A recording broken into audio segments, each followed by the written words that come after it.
give us some opening comments. We'll then take questions. Well, yesterday we had 7 healthy players. IJ is cleared to come back today to make it 8, so we'll do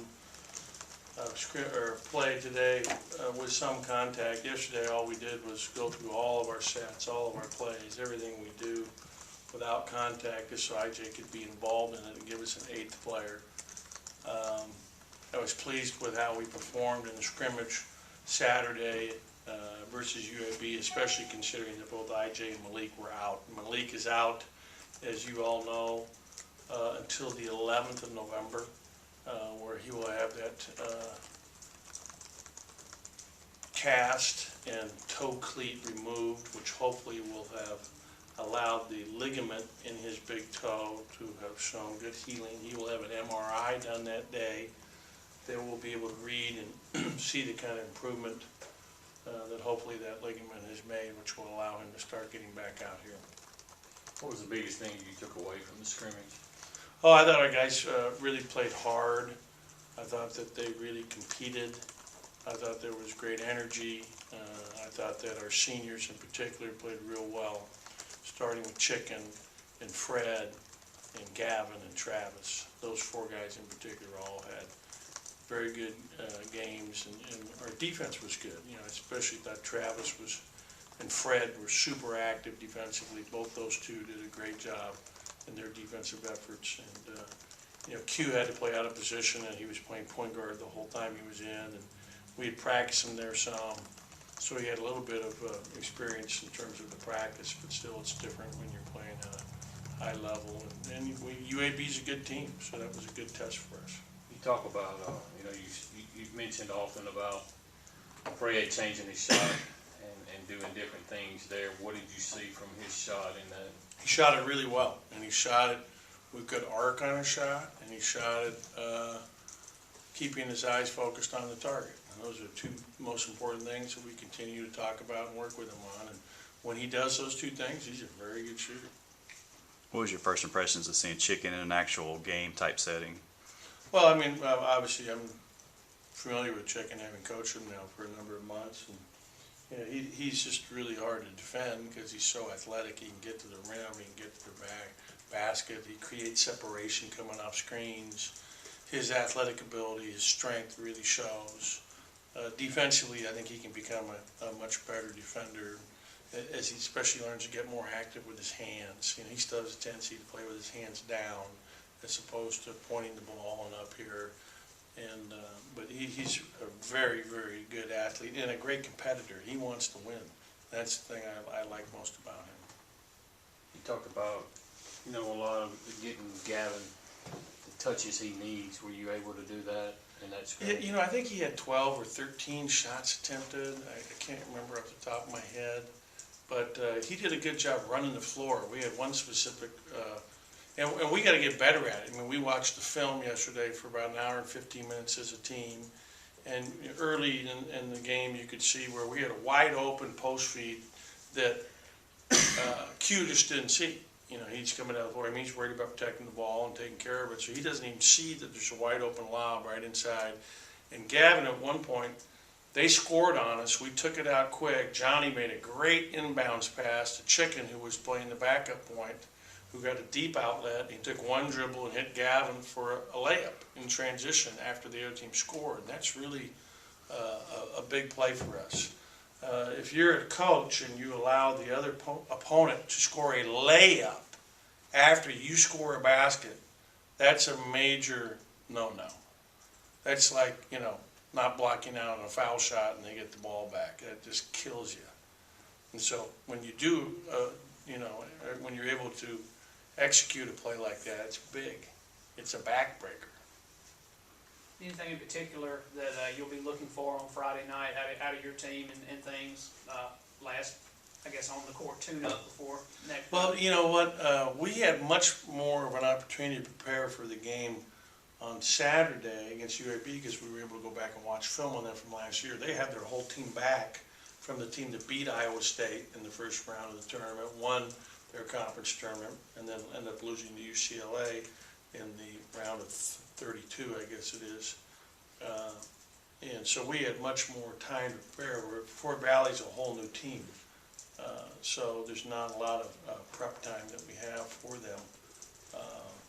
But we're more focused on ourselves, and we want to get better at all aspects of the game. We want to get better at pushing the ball harder. We want to get better with our defensive intensity. I think adding IJ to the mix now, assuming that Demetrius is out right now with a toe. He hurt the same toe that Malik did. So, we are snake bit with toes right now. But hopefully that will recover in time for him to be able to practice and play in Friday's contest. Where is the team right now in relation to your expectations for rebounding? Well, we outboarded our opponent on Saturday, which was really good. I don't even know if I can say that, so I don't know if you should quote me, but I'm not sure what I can say or can't say about the scrimmage. It's okay. Now that it's over, yeah. Yeah, and now that it's over, we can talk about it. I don't even know.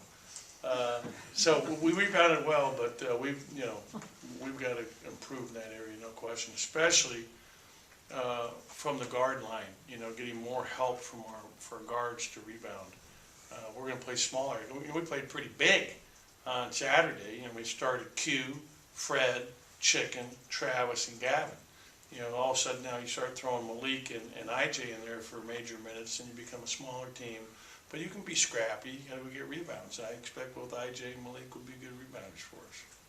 The early signing period's still a week away, but are you pleased with the way your first full class is starting to shape up? Yeah, after today. No more comment. Can you talk a little bit about your mindset as you get closer and closer to another season? I know you've been doing this for a long time, and you've been. I'm really excited. I mean, it was really fun for me on Saturday. That was like a big deal. It was the first actual game of coaching since my last game against the University of Minnesota in the NCAA tournament a couple of years ago. So I was excited because we approached it like a game. We wanted to make it, that's a game that we had not done well in the last 3 years, be it though just a scrimmage. We had not played well against UAB, and so I wanted to really make it an important thing for our team. And also it gave us the exercise of how you prepare for an opponent, how we're going to take film, how we're going to go through what they do, how we're going to study them, both from an offensive standpoint and from a defensive standpoint. And these are the things, these are the priorities, these are their main guys that we've got to deal with. And our guys did that really well for our first time, so I was pleased with that, and I think they felt good about it. Was it like slipping into kind of an old slipper for you? Yeah, no, I'm having fun, and I'm excited, and I'll be so relieved if we can just get healthy with 10 guys, which I hope will happen, knock on wood. How was your rotation at the 4 position? Well, it's Travis and John. The third guy would be Demetrius. Did he mainly play the 3 or? He played all perimeter because we only had 4 perimeter players. Gotcha. All we had was Chicken, Fred, and Q, and then Demetrius was the 4th guy. We played those 4 guys the whole time until the last 2 minutes when we got some walk-ons to get in there and get some time with Reggie and Jet and Carter. Last week, after you spoke out at media days and things, IJ and Q and Malik and all those guys were talking about and praising IJ for how he's kind of helped shape and mold them and things. Is that what you've seen out of IJ and the guards? I think IJ's provided good leadership for our team. He's a verbal kid. He's outspoken. He's positive. He's uplifting. He's a junior now, so he's been at the college level for a couple of years. This morning he came in and shot, and I was down there when he shot extremely well today for a guy that he hurt his head last Thursday. So he'd been out. Today's his first day today. He's coming back, and so I'm excited about IJ and what he's done for us so far. We need great defensive intensity, great ball pressure from him. He's got to get better, rebounding the basketball and really making that a focus. But I expect IJ to have a really solid campaign for us as he continues to grow and develop. Have you seen much in the way of these guys? Obviously, they've lost their share of games in the last 3 years, especially the seniors. But have you seen a mental block there, or just more of a? No, I reset button? think all these kids are bought in. This is a brand new thing. Hey, they got a new coach. We've added some good players to the mix, notably Malik, but Q has shown that he's going to really help us this year. Both those kids are going to be significant contributors. Johnny now is eligible. He couldn't even play a year ago. I think everybody has shown solid improvement from the end of their season to now. I think our strength coach, the addition of Coach Dietz, and just what he brings to the table in terms of, you know, the emphasis on diet, the emphasis on hydration, the emphasis on how, you know, how you're taking care of yourself and sleeping right, and all the things that he's constantly talking about with these kids. You know, the emphasis on, when we're done, we have these machines, I don't know if you've seen them, where they put them in their legs, and, you know, it basically gets the lactic acid out of your legs after you work out, so the recovery phase of working out. He's really added a lot of things I think have been really helpful, and I think our players would echo that. You said it's brand new. How is it brand new for you? If it's brand new at all? How is it brand new for me? Well, it's a brand new setting, it's a brand new group, I mean, it's a brand new, you know, beginning, and you know, it's exciting in every respect. Any other questions?